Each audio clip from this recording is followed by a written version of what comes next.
President Assad does need his Air Force to compensate for his relatively small army. As you know, he comes from the Alawite group in Syria that's a small minority relative to the Sunni majority or the Kurds.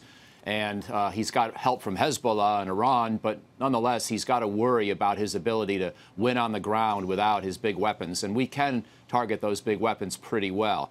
So it's not just the punitive damage we would do today, it's the message we would send to him that we could keep this up if need be.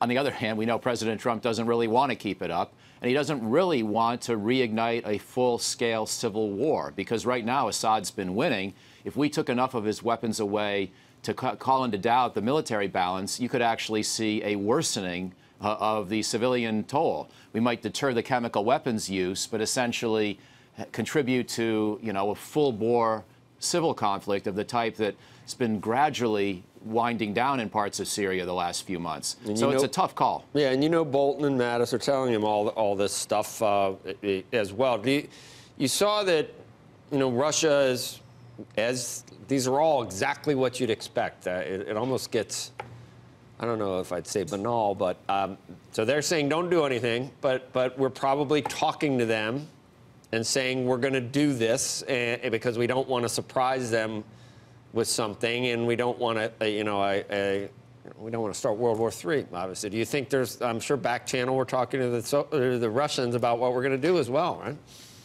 I think we might let the Russians know once the cruise missiles are in the air. Okay. I'm not sure we would trust them with information about where we're thinking of targeting in advance. But, the bigger question, as you're alluding to, is what's this going to do for the broader strategy towards the war? And right now, we've largely defeated ISIS on the battlefield, but not all the way. There are al-Qaeda former affiliates still active on the battlefield. The civil war between Assad and other insurgents hasn't wound down. And President Trump's thinking of pulling all the way out, which would, I think, give Iran and ISIS some opportunities to take land they don't currently hold. So this has to be linked to a broader strategy. Are you 100% sure that this was Assad and that Russia knew that this chemical attack they're complicit in this, as the president said, even Putin is complicit? I would say I'm 90% sure that it was Assad's army that carried out a chemical attack, and I'm probably 70% sure that Russia knew about it in advance. What was the point? What was the rationale?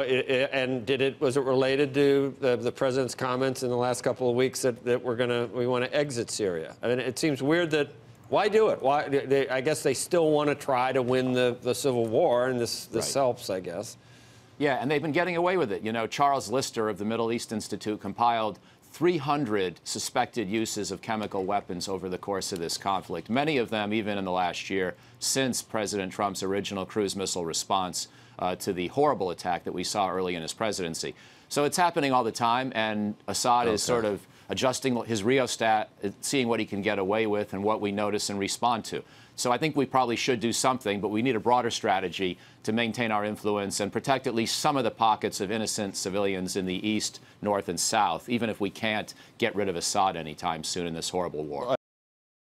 Hey there, thanks for checking out CNBC on YouTube. Be sure to subscribe to stay up to date on all of the day's biggest stories. You can also click on any of the videos around me to watch the latest from CNBC.